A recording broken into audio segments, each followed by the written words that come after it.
Bolsonaro, agora ainda há pouco, na entrevista para o Oeste, falou sobre isso. Talvez até dando um recado para uma certa ala da base mais aguerrida e bajuladora do bolsonarismo. Ele deu um recado. A turma que vive de massacrar qualquer um que diverge um pouquinho. Acho que a gente tem o vídeo.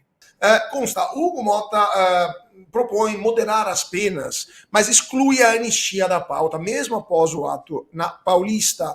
Lembrando que o requerimento para a anistia chegou a 191 assinaturas, enquanto o Mota está tentando ganhar tempo, está tentando desviar as atenções. Mota que pediu para os líderes dos grupos parlamentares não assinar o requerimento de urgência.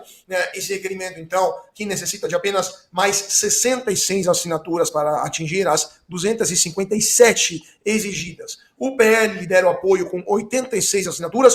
Relembrando, então, que o PL ainda nem todo mundo assinou. Se não me engano, o PL tem 97, 96 deputados, se não me engano. O PP tem 26, União Brasil 23, Republicanos, que é o partido do Mota, já tem 15 deputados que assinaram. Enquanto isso, o presidente da Câmara está desconversando sobre a anistia, lembrando que a Câmara votará 4 projetos do Judiciário nessa semana, enquanto a anistia vai ficar de fora, mesmo após a manifestação massiva na Paulista. Rodrigo Constantino, Mota foi votado pela direita porque ele prometeu que iria dar atenção e eventualmente pautar a questão da anistia para os presos políticos do 8 de janeiro. Na sua opinião, está traindo a confiança que o PL, que a direita, colocou quando elegeu o presidente da Câmara, e qual deveria ser a reação dos partidos pró-anistia se Hugo Mota fazer obstrucionismo a esta pauta? Bom, vamos começar pela segunda parte, então. Obstrução de pauta é uma possibilidade já aventada, e o Sócrates Cavalcante já disse que vai fazer manifestação lá na cidade do Hugo Mota, se ele realmente mantiver essa postura. Eu entendo que o Hugo Mota é muito jovem, né, para presidir a Câmara, então obviamente é um acordo maior, mais amplo. Ele não tem assim luz própria política para estar ali, é tipo um Rodrigo Maia, a gente sabe que foi colocado nesse lugar, né? Mas ele está tentando acender uma vela para Deus e uma vela para o diabo. Ele teve o apoio também da esquerda, do governo, e ele precisa tentar sambar nessa corda bamba. Se fosse apenas isso, que já é uma situação delicada, eu não tenho dúvida que com a pressão que a Avenida Paulista mostrou ontem, com a coesão da direita, e é disso que eu quero falar no meu primeiro comentário, o simbolismo dessa união forte, com 8 governadores, inúmeros senadores, dezenas de parlamentares, de deputados, vereadores, lideranças da sociedade civil, era muita gente unida. Carlos Bolsonaro colocando a mão no ombro da Michele Bolsonaro e dando um beijo nela, né? Todo mundo sabe das desavenças entre os dois, que a própria Michele já revelou recentemente numa entrevista com Alexandre Garcia. Isso tudo tem um símbolo muito forte de união. O Hugo Mota sentiu essa pressão. Ele é um político jovem. Ele precisa decidir se ele vai ficar do lado do povo ou do lado de uma minúscula minoria do sistema que vem tentando, de alguma forma, perseguir a direita para destruir a nossa democracia, e esse é o verdadeiro golpe. Qual é o problema? O problema é que ele não tem liberdade de escolha aqui. Então a gente tem até uma certa comiseração pela situação dele, digamos assim. Todo mundo viu que ele está sendo chantageado em praça pública, ao meio-dia. Ele está sendo ameaçado. Resgataram um caso dele, mandaram Polícia Federal na cidade que o pai dele é gestor. Quer dizer, o negócio não é mais feito nos bastidores, é feito às claras. O sistema está dando um recado. Você vai pautar isso, vai desagradar a turma que tem a caneta na mão hoje. E isso, seguindo a linha de raciocínio do Tomé, que fez um bom resumo aí também dos últimos anos do Brasil, isso não é condizente com uma democracia. Que democracia é essa que foi salva por quem só pode andar de avião da FAB e não está entre o povo, como o próprio Jair Bolsonaro apontou em relação ao ministro Alexandre? O Bolsonaro mostrou ser uma grande liderança popular e política. De novo, olha o calibre dos políticos, dos governadores, dos estados que ele reuniu ali, os parlamentares, os mais votados. Olha, ali tem milhões e milhões de brasileiros representados por esses que foram eleitos. Então, não dá para manter uma narrativa de que o Alexandre de Moraes representa o povo e a democracia, junto com a Globo, que só tem audiência decadente, e que aquela multidão que a gente viu não era uma multidão, segundo a turma da arte da USP, que não é a turma nem de estatística da USP, e o Datafolha, que ninguém sério leva a sério. Aí a Globo, Jovem Pan, eles compram a narrativa, né? Tinha 45 mil pessoas. Quem acredita? O Boulos finge que acredita. O Reinaldo Azevedo diz que tinha menos gente na Paulista do que em Copacabana. Porque essa gente vive da mentira hoje em dia. Você pode acreditar no Reinaldo Azevedo ou nos seus olhos. Tinha no mínimo ali, vamos jogar por baixo, 300, 400 mil pessoas. E mais importante do que isso, eu escrevi sobre isso para a Gazeta hoje, eu vou me alongar um pouquinho só na primeira fala, porque é importante. Na Gazeta do Povo, hoje, eu mencionei isso. Em ciências sociais, nós não temos laboratório que nem em ciências naturais. A gente não consegue controlar o ambiente e fazer o experimento duplo cego, controlando as variáveis que importam. Agora, o mais perto que a gente chega disso é quando o mesmo povo, numa mesma geografia, numa mesma cultura, é dividido ao meio. E aí você joga socialismo e capitalismo. As Alemanhas, as Coreias. Aí a gente consegue ver o experimento. A gente teve algo muito próximo no Brasil agora. O Boulos convocou uma manifestação da esquerda contra a anistia agora, no mesmo lugar. Quantas pessoas tinham? Então como é que a Globo vai dizer que não é uma pauta do povo brasileiro? Se o Bolsonaro, a favor da anistia, colocou centenas de milhares e o Boulos colocou 48 pessoas. Estou exagerando um pouquinho. Tinha umas 53. Então é óbvio que é uma pauta prioritária. Agora, mais importante, friso, é a união. É a união. E o Bolsonaro agora, ainda há pouco, na entrevista para o Oeste, falou sobre isso. Talvez até dando um recado para uma certa ala da base mais aguerrida e bajuladora do bolsonarismo. Ele deu um recado. A turma que vive de massacrar qualquer um que diverge um pouquinho. Acho que a gente tem o vídeo. O que o senhor tem a dizer para pacificar essas brigas dentro da própria direita? Ela já foi mais virulenta. Eu mesmo conversei com alguns desse time do lado. Está do nosso lado, mas está se julgando o censor do mundo. Onde alguém de direita fala alguma coisa, ele é contra, ele já ataca todo mundo. Porque comportamento semelhante a esse, né, lá atrás, fez com que ajudou, né, com que o Lula chegasse aí ao poder. E a mesma coisa para 26. Tem vários candidatos, apareceu o Caiado, já se lançou candidato. Tá? Alguns outros ciscam, mas não se definiram ainda, eu acho que é um pouco cedo para se definir. E eu disse lá para os governadores lá no Palácio do Bandeirantes, olha, da minha parte, nada, não vou bater nem criticar nenhum de vocês vindo candidato. Pode ter certeza, da minha parte também, no segundo turno estaremos juntos. Que se houver vários candidatos da direita, está na cara que a gente vai alguém da direita com a esquerda. E no segundo turno a gente resolve essa parada. Se não der para resolver entre nós antes, a gente vai resolver depois. A gente não pode continuar com a esquerda destruindo o nosso Brasil. Então, unidade da direita provavelmente é uma das heranças positivas, os legados desta manifestação do domingo. O Alexandre de Moraes vai negar o pedido da OAB pelo acesso integral às provas contra o ex-presidente Jair Bolsonaro. O ministro deverá argumentar que as defesas já tiveram acesso a todas as provas necessárias. O ministro Alexandre de Moraes, então, pretende submeter ao presidente da OAB, Beto Simonetti, a ata do julgamento da primeira turma que rejeitou alegações semelhantes das outras defesas. A Ordem dos Advogados do Brasil entrou com ofício citando prejuízos irreparáveis às defesas dos envolvidos por não terem acesso à integralidade dos autos. A tensão aumentou após o incidente envolvendo o desembargador aposentado Sebastião Coelho, defensor de Felipe Martins, que chegou a ser preso ao tentar entrar no plenário. Fabi, você acha que esse processo vai chegar à conclusão sem que os acusados, que os réus, tenham acesso integral às provas? E, na sua opinião, um processo como esse, em quantos minutos é declarado nulo, por exemplo, pela Corte Interamericana dos Direitos Humanos?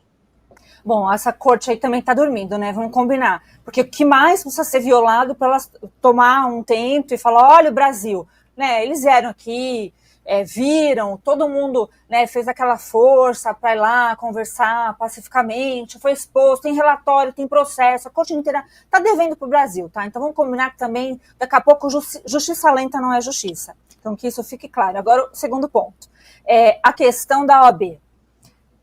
A OAB, assim, chega a ser ridículo, porque o Supremo já julgou, né? Se o Supremo julgou exatamente essa matéria, que negou os advogados, dizendo que isso não é verdade, por que vai ser diferente para a OAB? É óbvio que eles vão justamente argumentar isso, não vai mudar nada. Então, o que a OAB está fazendo é coisa de sindicato, sindicatão. Até chamei hoje nas minhas redes sociais a OAB de sindicatão, porque é para enganar bobão, só que os bobões aqui, no caso, é todo mundo que paga, né? Porque a OAB não é uma entidade paga pelos advogados e que já não defende as prerrogativas dos advogados há pelo menos 6 anos. Isso já dá para dizer, né, em relação a esses inquéritos aí, pelo amor de Deus.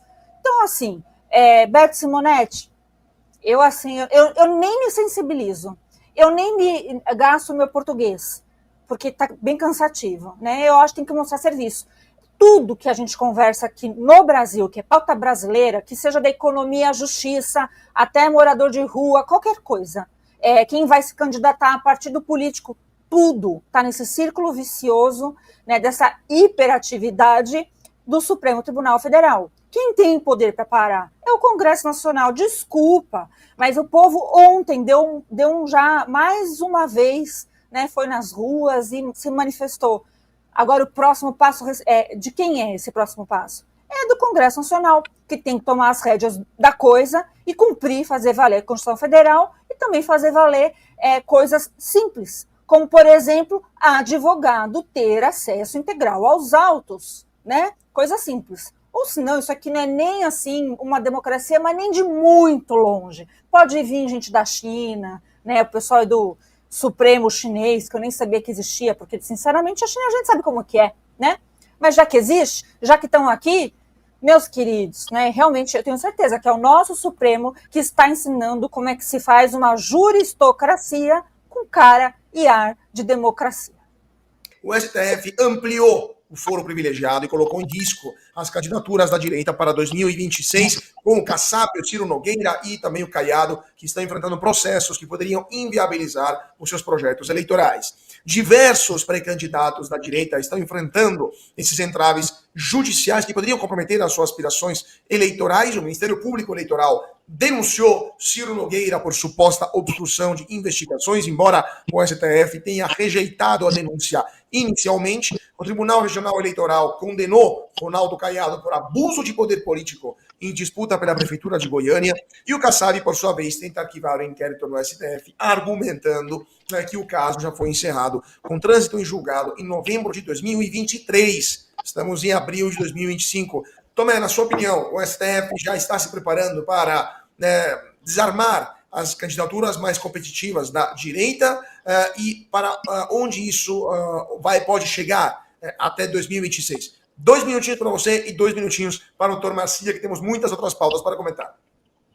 Carlos, são decisões delicadas que estão sendo tomadas, são decisões que a gente viu acontecer em países ditatoriais, a qual eles querem tirar, né, da cena política os seus principais opositores. Vamos falar um pouquinho do Kassab. O Kassab teve com o presidente Jair Bolsonaro algumas semanas atrás, eles tiveram uma longa conversa e se acordaram a qual o PSD do Kassab vai estar apoiando a anistia. E logo em seguida, ele já começa a ter processos que vêm do Supremo Tribunal Federal. Alguma coisa me parece esquisita em tudo isso. A mesma coisa aconteceu com o Ciro Nogueira, a mesma coisa aconteceu com o Caiado, o próprio presidente Bolsonaro com tudo que ele está passando. Eles estão tentando afastar todas as pessoas que me parecem que têm uma boa condição de estarem se posicionando com cargos importantes na política. Nós temos que nos levantar como nação, porque essas barbaridades que acontecem com as decisões do Supremo, eu quero deixar claro aqui, ninguém aqui é contra o Supremo Tribunal Federal como instituição, ninguém aqui está atacando de maneira direta ao ministro, mas nós temos o direito, sim, de estarmos discordando das decisões que estão sendo tomadas. São decisões que vão totalmente em desencontro com o que a gente acredita para o Brasil. Ou seja, aonde está a justiça do Brasil hoje? São essas pessoas que estão dando o rumo da nação, falando em democracia ou não democracia, soltando e prendendo, tentando calar opositores. O próprio Hugo Mota, agora, o Hugo Mota também estava acordado junto com o Alcolumbre, numa conversa que houve com o presidente Bolsonaro e com o Valdemar Costa Neto, a qual o PL deu certa o apoio à eleição dos dois, contanto que eles estivessem apoiando a anistia. E agora a gente já começa a ver uma força política, aquela Guerra Fria acontecendo, é mais ou menos o que está acontecendo entre Estados Unidos, que nem colocou o Consta, e a China. É uma Guerra Fria que está acontecendo, que vai ditar o futuro do nosso país. E aí eu entro mais uma vez, nós precisamos voltar para as ruas. Foi a força do povo brasileiro que fez o impeachment da Dilma, foi a força do povo brasileiro que conseguiu dar apoio à Lava Jato, foi a força do povo brasileiro que elegeu o presidente Bolsonaro e vai ser a força do povo brasileiro, que são mais de 60 milhões de brasileiros politizados de direita, que sabem o que está acontecendo com esse país, que vai fazer com que esse país possa retornar para a mão das pessoas de bem. Perfeito. Doutor Marcília, sua opinião também sobre esse hiperativismo do judiciário há poucos meses das eleições de 2026. Eu gostei disso, hiperativismo, né? É um STF hiperativo. Talvez a gente possa levar ele num médico, né? Para dar acho que eu não posso falar aqui nome de medicamento, mas a gente sabe, tem uns medicamentos bons para quem é hiperativo. Quem sabe não baixa a guarda um pouco, adormeça, fique mais tranquilo, mais calminho. Tomara que a gente encontre esse remédio para a hiperatividade, né? O TDAH do nosso STF. Aliás, eu queria pegar rapidamente o gancho, vocês estavam falando da China, vale dizer que nós tivemos esses dias até a notícia de que o Fachin, o vice-presidente do STF, está recebendo os chineses, né, o STF chinês. Então está havendo uma troca, olha só que maravilha, uma troca de experiências entre o STF da China e o STF brasileiro. Imagina só quem que está aprendendo com quem que está ensinando quem. A gente pode pensar em fazer talvez até um colóquio, né? STF da China, o nosso, o do Irã, chamar o da Venezuela, o de Cuba, e saia dali talvez algumas diretrizes sobre como tratar liberdade de expressão e censura. O STF, você mencionou o nome de Caiado, a gente tem a Zambelli, tem diversos nomes que já foram retirados ou estão tentando retirar do tabuleiro político. E o STF já entrou nessas eleições. Esse é o grande problema. As campanhas eleitorais, elas precisam aguardar um tempo para começarem, mas o STF já entra antes, né? A nossa justiça eleitoral entra antes nesse jogo e começa a tirar um, começa a tirar outro. Curiosamente, sempre alguém de direita, sempre candidatos possíveis que tenham duas características, que sejam de direita e que sejam capazes de ter voto. Só fica quem não é de direita ou quem é de uma direita esteticamente aceitável para a esquerda ou para os tribunais, e eles ficam ali naquele lugar que ninguém vota neles. Então ele deixa lá brincando com uma espécie de café com leite. Não dá para a gente tolerar, óbvio, uma justiça que se comporte dessa forma, porque isso não é justiça. O governo está aproveitando, né, esse momento para buscar aliados para 2026, está cortejando Arthur Lira para o Ministério e Pacheco para disputar o governo de Minas Gerais. O PT voltou a defender Arthur Lira como ministro da Agricultura para atrair a bancada do BOI e isolar o PL na Câmara. Simultaneamente, Lula está participando de evento em Montes Claros, onde apoiadores gritaram Pacheco governador para o senador do PSD, que já foi presidente do Senado, ultra favorável às pautas do governo. O senador elogiou o governo Lula e destacou a estabilidade democrática do Brasil durante o anúncio de investimentos de 6,4 bilhões de reais na fábrica da Novo Nordisk, que é a produtora do famoso Ozempic. Enquanto o Pacheco resiste à entrada no governo para manter o capital político em Minas, as viagens de Lira com Lula ao Japão alimentam rumores sobre o ministério. Rodrigo Constantino, na sua opinião, teremos Lira e Pacheco logo mais no governo Lula, ou participar do executivo petista é radioativo para quem quer que queira participar das eleições em 2026 e quer ter uma mínima chance de não ficar bem feio na foto? É canoa furada total, mas a pergunta que fica é se ambos, principalmente o senador Rodrigo Pacheco, se eles têm chance de ganhar algum cargo eletivo, né? Eu acho que o Rodrigo Pacheco não ganha nem para síndico do próprio prédio. Então talvez um carguinho no governo, já que o STF ele queria, mas acho que isso ele não leva, talvez seja o que dê de prêmio de consolação ou recompensa, né, para o trabalho sujo que ele fez, obstruindo inúmeros pedidos ali de impeachment embasados a ministros do Supremo, em especial o do Alexandre de Moraes. Então é isso, né? Negocia-se um acordo, uma proteção e depois acerta os detalhes de como vai ser o pagamento. Pelo menos é o que fica parecendo. Você precisa assistir o melhor canal de notícias do Brasil. O programa que fala de tudo, que deixa você informado sobre tudo o que acontece no Brasil e no mundo. Ao vivo, todos os dias, no YouTube. Clique aqui e se inscreva.